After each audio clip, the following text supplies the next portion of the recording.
What if the reason your home gets dirty so quickly isn't because you don't clean enough? What if it's because you're cleaning too late? Think about it. We let dirt come through the front door. We leave grease on the stove until it hardens. We let dishes collect beside the sink.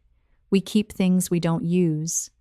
And then, once everything has built up, we sacrifice half of Saturday trying to make the house feel normal again. But many Japanese homes follow a very different idea. Instead of becoming better at cleaning big messes, they try to stop those messes from forming in the first place. And that changes everything. Because when dirt doesn't enter, you don't have to remove it. When a spill doesn't sit overnight, you don't have to scrub it tomorrow. When your counters aren't covered with things, wiping them takes seconds. And when tiny cleaning tasks become part of everyday life, you stop needing those exhausting cleaning marathons. So today, I want to show you 7 Japanese-inspired habits that can make your home easier to maintain without spending more of your life cleaning. And stay with me until the end, because the last habit explains why some homes seem to stay clean almost automatically, while others feel messy again just hours after being cleaned.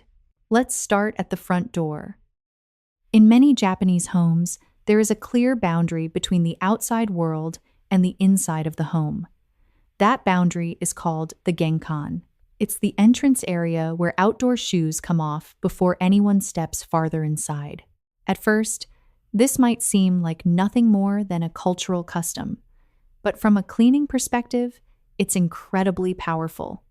Think about everywhere your shoes go during a normal day: sidewalks, parking lots, public bathrooms, stores, offices, train stations. Then imagine bringing everything those shoes picked up directly onto your kitchen floor, bedroom carpet, or living room rug. If you constantly bring outdoor dirt into the house, you're creating cleaning work before you've even started. The Japanese approach is simpler. Stop the dirt at the door, and you don't need a traditional Japanese entryway to do this. You only need to create a clear transition zone. Place a shoe rack or shoe tray near the entrance. Add a small bench if you have room. Keep indoor slippers nearby. And most importantly, make the system obvious.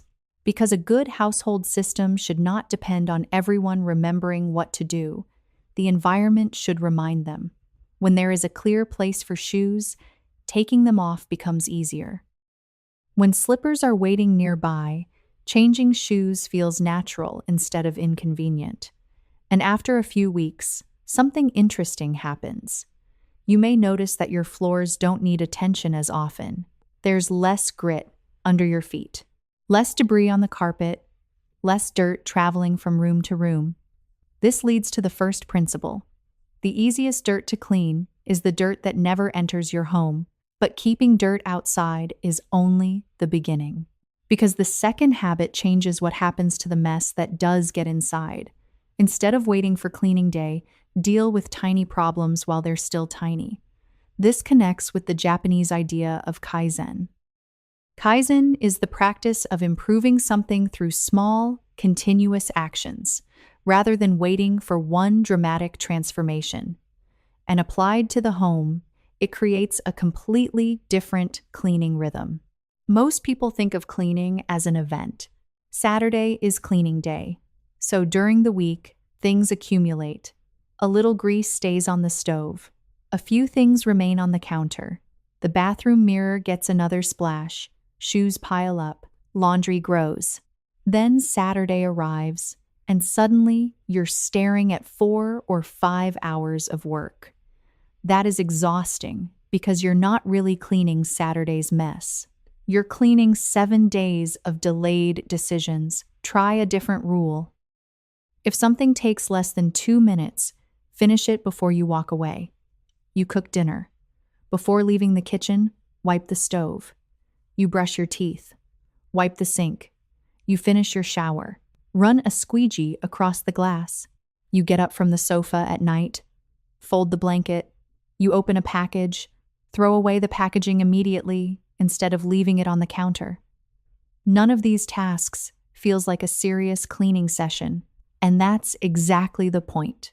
You're removing the future version of the task while it's still easy.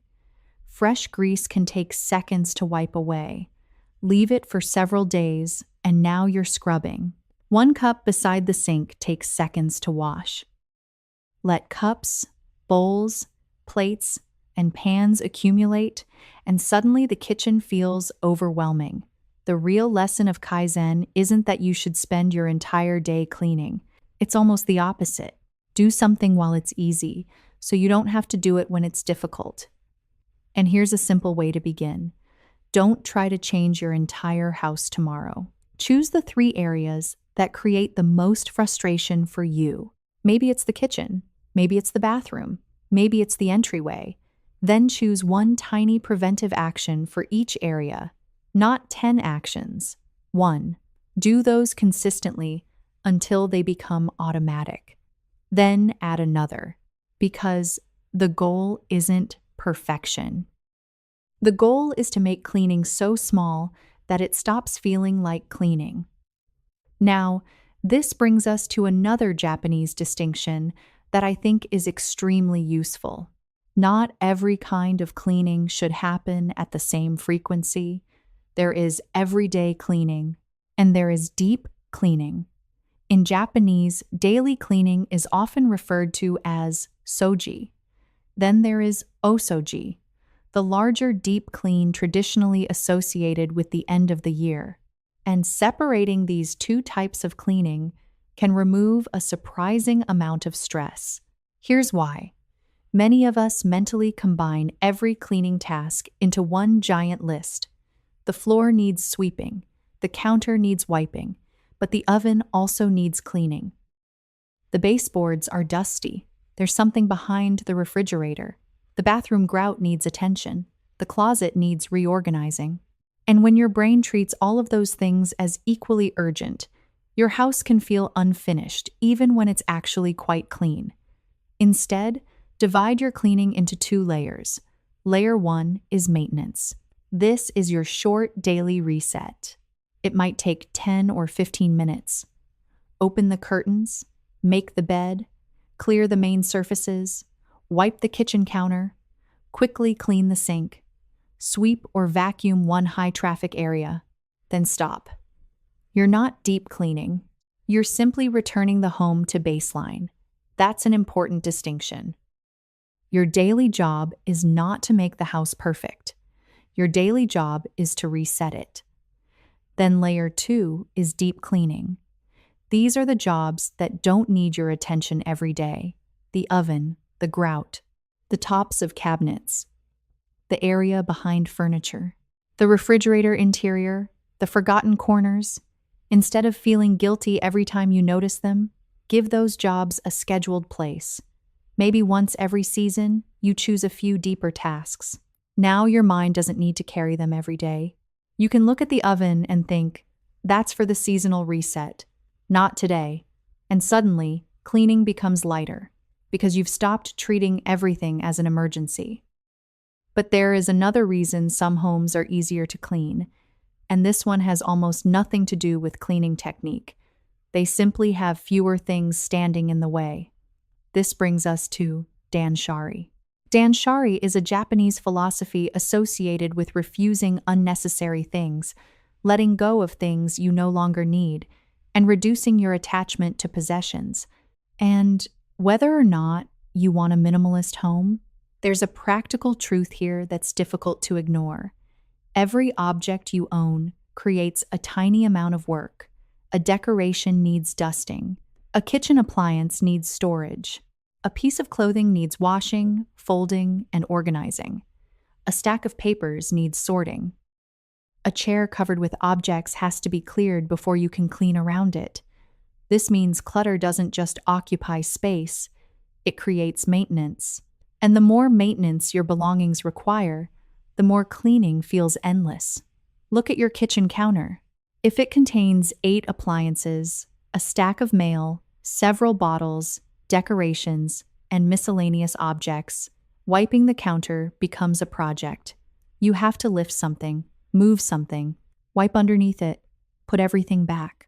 But if the counter contains only 2 or 3 things you actually use, 1 wipe. Done. That's why decluttering can sometimes save more cleaning time than buying a better vacuum. It removes friction. And here's an easy way to apply Danshari without throwing away half your house. For the next month, try a simple 1 in, 1 out experiment. Whenever you bring home a new piece of clothing, kitchen gadget, decoration, or similar item, consider letting one older item go. You're not trying to own less every single day. You're simply stopping your possessions from expanding forever. Then, try something else. Walk through your home and notice what I call your guilt objects. These are things that quietly make you feel bad every time you see them. Exercise equipment you haven't touched in years. Supplies from a hobby you've already abandoned. Clothes you're waiting to fit into again. Expensive dishes you're afraid to use. Books you believe you should read but know you probably won't. Sometimes we think these objects are harmless because they're just sitting there. But they aren't only taking physical space. They're also creating little unfinished conversations in your mind. I should use that. I should organize that. I shouldn't have bought that. I really need to deal with that someday. A calmer home often begins when some of those conversations finally end. And once you reduce what your home has to hold, the next step is to make your most difficult rooms easier to maintain. For many people, that's the bathroom. So here's a powerful, Japanese-inspired idea. Don't leave the bathroom until you've removed the evidence that you were there. Not perfectly, just enough to reset it.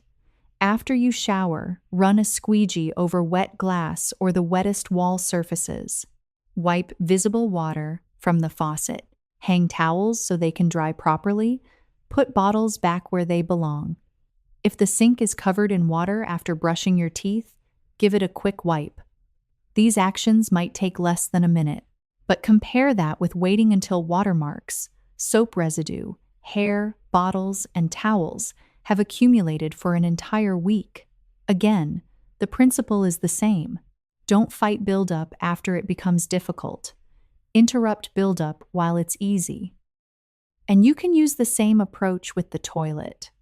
Instead of waiting until the bathroom looks dirty enough to deserve a major cleaning session, keep the tools you need close by. When something needs attention, take care of it quickly. 30 seconds today is much easier than 20 minutes later.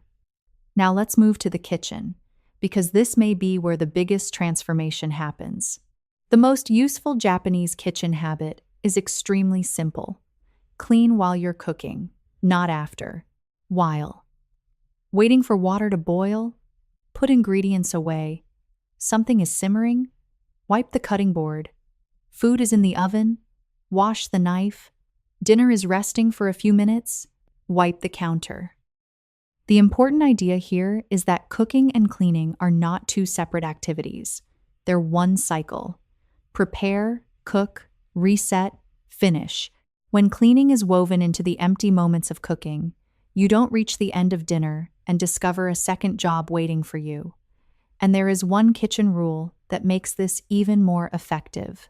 Try to leave the kitchen closed for the night. That doesn't mean deep cleaning it. It means returning it to a state that your morning self will be grateful to see. Dishes washed or loaded, sink empty, food put away, main counter clear, stovetop quickly wiped, dishcloth hung to dry. That's enough. Imagine waking up tomorrow morning and walking into that kitchen. Nothing from yesterday is asking for your attention. You can make coffee, prepare breakfast, start the day. And that feeling is more valuable than having a kitchen that looks perfect. Because a reset home gives you something back, attention, which brings us to the final habit. And I think this is the habit behind all the others. Stop thinking of cleaning as punishment for having a messy home. Start thinking of it as resetting the space that supports your life. That might sound like a small change in wording, but it changes the way you experience the work. Making the bed isn't about creating a magazine-perfect bedroom. You're resetting the room. Wiping the counter isn't a punishment because someone made dinner. You're preparing the kitchen for the next meal. Taking your shoes off isn't another annoying household rule. You're protecting the inside of the home from the outside world. Letting go of something you no longer use isn't wasting money. You're reclaiming space that object no longer deserves. This is where many Japanese cleaning ideas connect. Respect for the home isn't shown by spending your entire weekend cleaning it. It's shown through small acts of care, performed consistently. And once those small acts become habits, something surprising happens. The house stops swinging between two extremes. Disaster. Then deep clean. Disaster. Then deep clean. Instead, it stays closer to the middle. Not perfect, not spotless, just calm, functional, and easy to reset. And that is the real secret. A low-maintenance home isn't necessarily a home that gets cleaned more often. It's a home designed to create less cleaning in the first place. Less dirt enters. Small messes are handled early. Daily cleaning stays small. Deep cleaning has its own schedule. Fewer unnecessary things cover your surfaces, and each room gets reset before you leave it. So don't try all of these habits tonight. Choose one. Maybe you create a shoe zone at the entrance. Maybe you start wiping the stovetop immediately after cooking. Maybe you try a 15-minute morning reset. Maybe you remove 5 things from one cluttered surface. Maybe tonight, for the first time in a long time, you completely reset the kitchen before going to bed. Choose the habit that would remove the most friction from your life. Do it consistently for 1 week. Then notice what happens. Because the goal isn't to become someone who loves cleaning. The goal is to build a home that asks you to clean less. And maybe that's the most useful lesson we can borrow from Japanese living.